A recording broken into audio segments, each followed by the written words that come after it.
Hey guys, it's Lori. We have a party to go to, and it's for my mother-in-law. Probably be quite a few people there. It's going to be soup and sandwiches. Everybody's going to bring something, and I'm going to bring shredded chicken for shredded chicken sandwiches. So I'm going to go pick up what I need to make that. I'm going to go home and I'm going to show you what I got, and I'm going to show you how I make my shredded chicken sandwiches. And just so you know, I have a secret ingredient, and I'm going to reveal that in this video. So if you want to know what it is, stick around.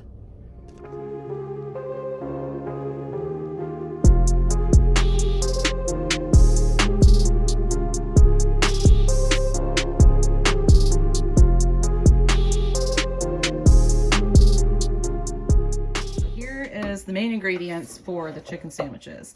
I do a cream of celery soup and the big cream of chicken, and this is for the size of a batch that I'm making. And I actually have another one of these over there just in case, because I actually don't have an official recipe. I just kind of do it until it looks right. I am going to make a large batch, so I have 4 cans of this. You only see 3 here, but there's another one sitting over on the counter. But this is just a Keystone brand chicken, regular salt and pepper. And for my secret ingredient, it is potato chips. Now, I use this brand right here. This is called Balric's. This is a local brand, so you probably will not be able to find this in your area unless you live in the same area as me. But a good substitute for these chips would be Wavy Lay's. So you can try a different kind, but I'm telling you, it won't taste exactly the same. But this is just the best. This is the secret ingredient. Crush these babies up and throw them in with your chicken, and oh my gosh, they are the best chicken sandwiches ever. I get so many compliments. It's unbelievable on my chicken.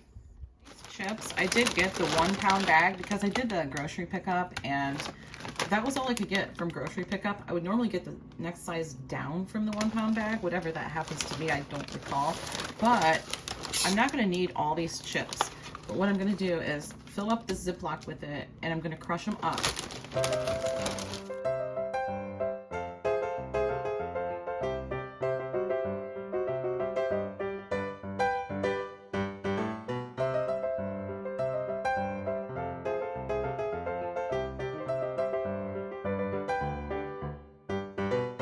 So I get them mostly crushed with my hands.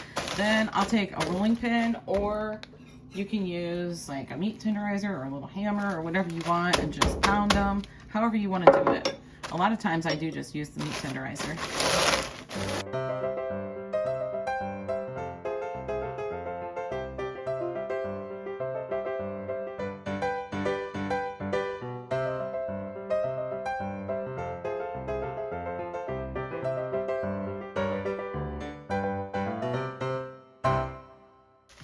Okay, so this is good enough. They don't have to be like dust. You don't want them to be like dust. You still want some, like, you know, pieces in there, I guess. Not big pieces, just like this.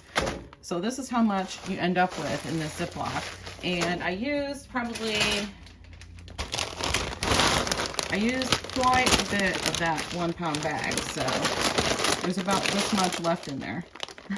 I don't know, but yeah. So there's this. Put this aside for now.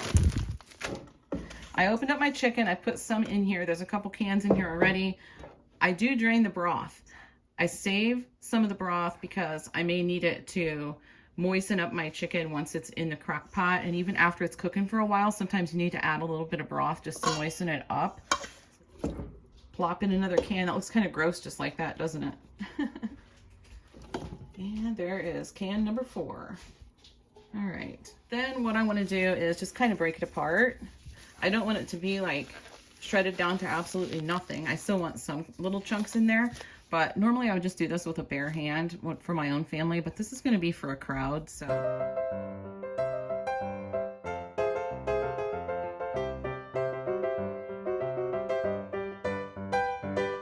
All right, that looks good. And now we're going to add the cream soup. Going to put that whole can of the cream of chicken in there, the family size. I'm not sure how many people are going to be there, but I think there's going to be quite a few people here.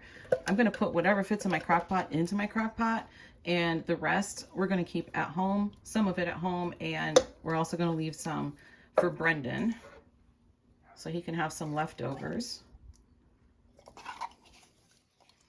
Here goes the cream of celery soup. Some salt and pepper.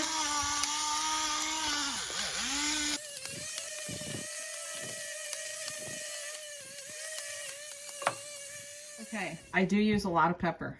There's a lot of chicken in this bowl, so I'm probably going to have to stir this up off camera so I can really get in there.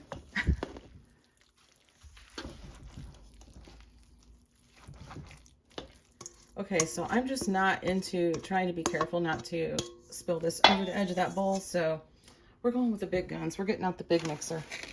Not the mixer, the mixing bowl. Okay, I can tell you right now that needs more cream soup, so I'm just going to grab some real quick. Okay, we're going with another cream of chicken, the small size cream of chicken.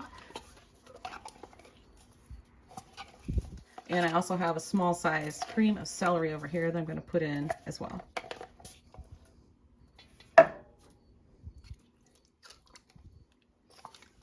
Now it's looking like it's supposed to look.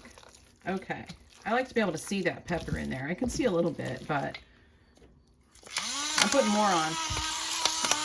I do apologize that I don't have an actual recipe for this, but hopefully you can kind of, you know, see what I'm doing and maybe figure out how to make it for yourself in a smaller batch. Lots of fresh cracked pepper really, really makes a difference in this. And we're going to dump in all of these potato chip crumbs and stir it up.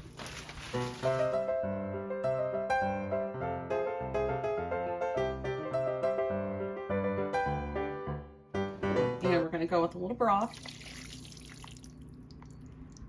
Again, I apologize. I just don't have measurements. I kind of eyeball it. So, yeah.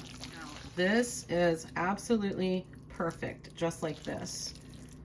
I will put a little bit of chicken broth over it when I put it in the crock pot. So let's get it into the crock pot. Okay, here's my crock that I'm going to use.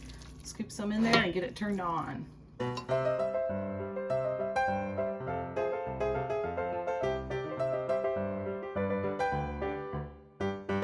So I got it filled up pretty good. Kind of wanted to leave a little room in there to stir a little bit if necessary. A little bit of broth on top, and we're going to get this cooking, and I'll show you what it looks like when it's all done. But I forgot. So here's what's left of all the food. Here's some hot dogs.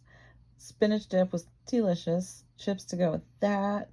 And over here we have a birthday cake that hasn't been served yet. Some pasta salad. That was delicious. Fruit trays, veggie tray. Over here we have some soups. We have vegetable soup. That was delicious. And we have some chili in this crock pot. And over here there's some crackers and what's left of the shredded chicken.